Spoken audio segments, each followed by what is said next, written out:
Kia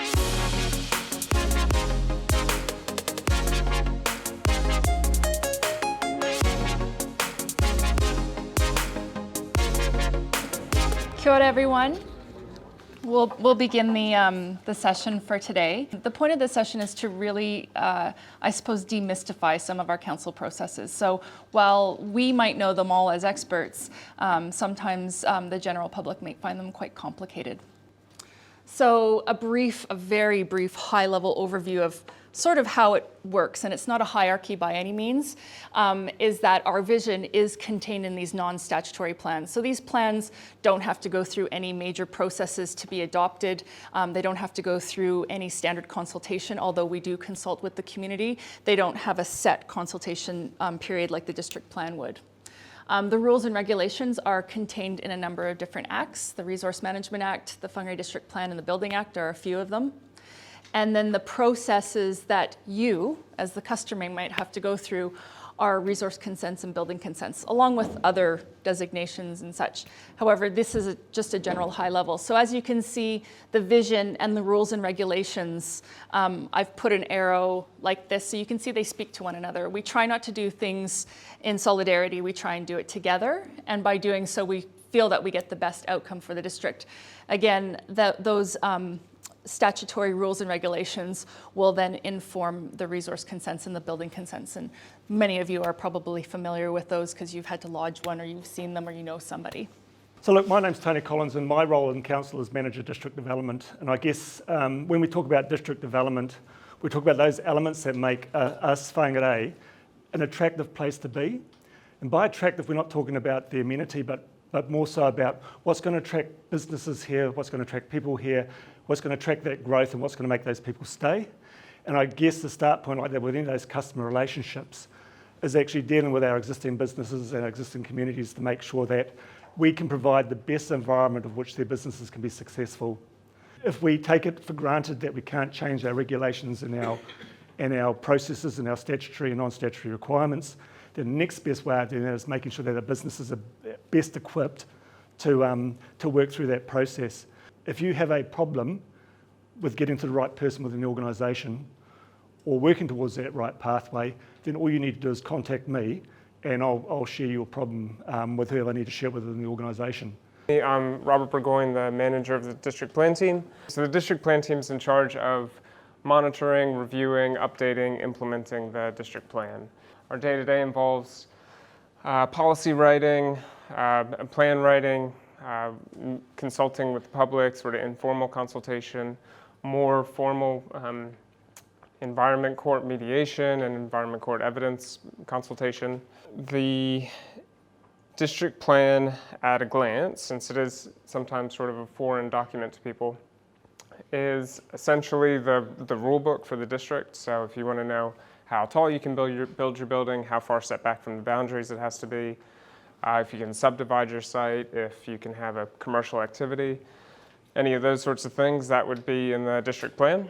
We're also working to implement local strategies and policies. So things like the city center plan or the blue-green network or local structure plans are done at a non-statutory strategic level. And then when the district plan is amended, that implements those. So the main thing that we're involved in are plan changes. The district plan is required under the Resource Management Act to be reviewed every 10 years. So every rule in the plan on a 10-year period, we have to look at it and say, should it change? And if so, what should it change to? Some upcoming challenges for us.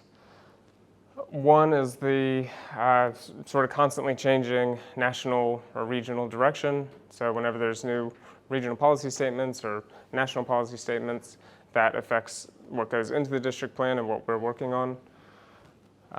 There's also a major reform of the RMA that's possibly in the works. So depending on what happens there, that'll significantly impact us.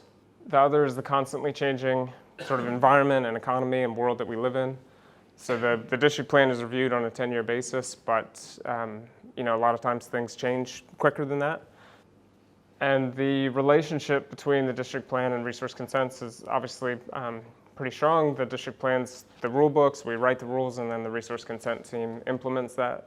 I'm Murray McDonald, I was going to say resource consents manager, but I'm the manager of RMA consents. Resource consents. I've always been a bit jealous of Paul being in the building consent team, because it always seems to me that there's a greater acceptance from the public about a building consent. Everyone sort of realises if you're building a new house, you're going to get a building consent. But you can imagine the reaction of people to a resource news that they need a resource consent is not always flash.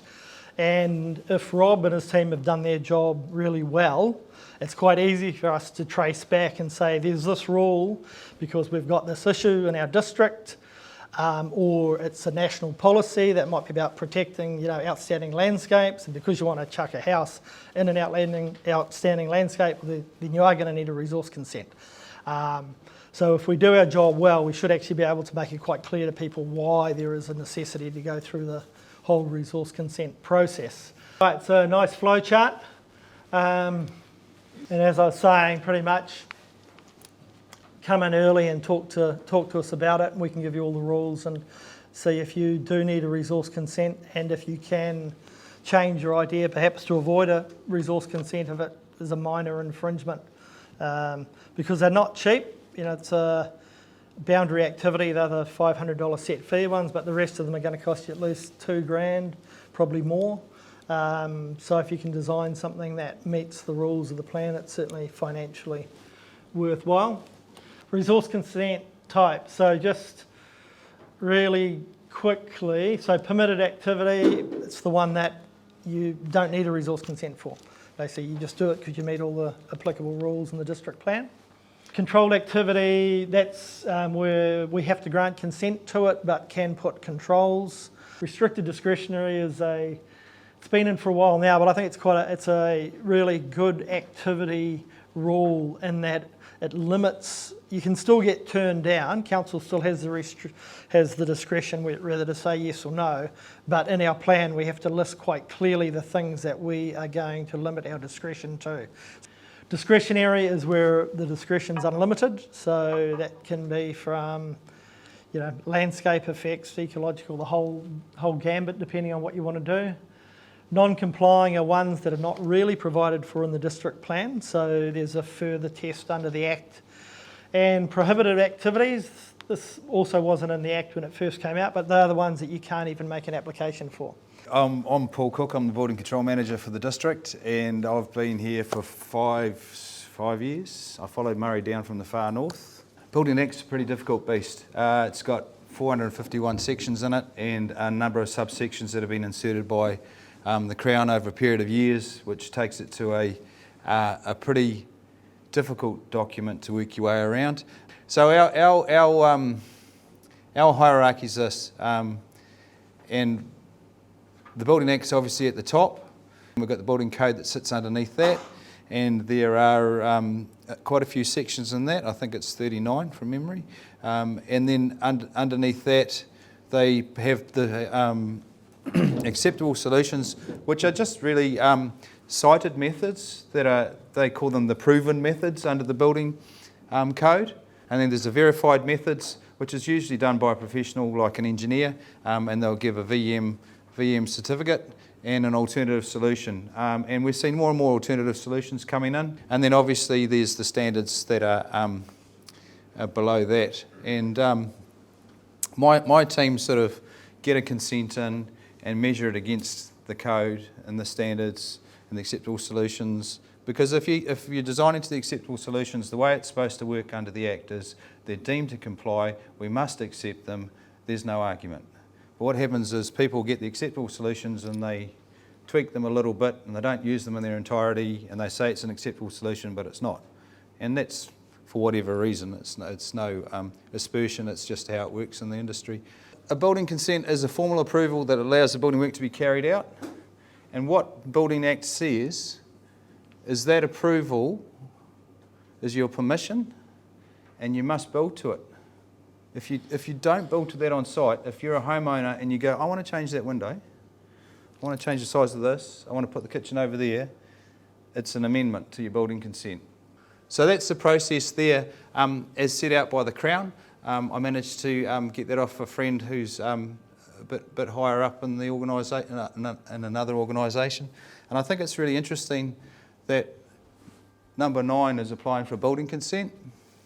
You know, everything we talked about today, if that's the one slide that you read and reread and have a bit of a look at, I think that's really super helpful. And that's been around since 2007 when I started in building controls. It hasn't changed.